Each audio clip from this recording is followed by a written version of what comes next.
Usap-usapan ngayon sa entertainment circle ang posibleng pag-alis ni Albert Martinez sa hit primetime series na FPJ Batang Quiapo.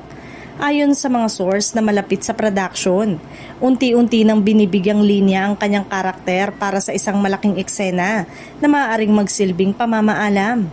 Sa mga nagdaang episode, kapansin-pansin ang maseryosong tono at komplikadong sitwasyon na kinakaharap ng karakter ni Albert, na para bang may inihahandang matinding twist. Dahil dito, marami ang naghihinalang isa siya sa mga posibleng magpapaalam sa serye. Sa isang kamakailang interview, inihayag mismo ni Albert Martinez na balak na niyang magretiro sa showbiz matapos ang kasalukuyang teleserye.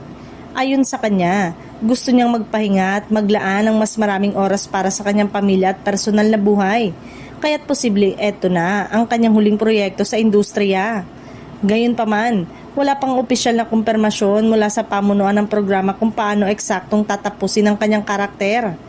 Kilala si Albert bilang isa sa mga haligi ng industriya, kaya kung tuluyang magpapaalaman siya, tiyak na magiging emosyonal ang eksena para sa mga kapamilya viewers. May mga espekulasyon rin na maaaring bahagi lamang ito ng mas malaking plot twist. Sa mundo ng teleserye, walang imposible. Ang akala mong katapusan ay maaaring simula ng panibagong yugto. Posible rin na pansamantala lamang ang pagkawala ng kanyang karakter bago muling bumalik sa mas matinding paghihiganti o revelasyon. Samantala, patuloy na tumataas ang ratings ng Batang Quiapo sa pangunguna ni Coco Martin. Kaya naman mas lalong tumitindi ang intriga sa bawat karakter na posibleng mawala o madagdag sa kwento.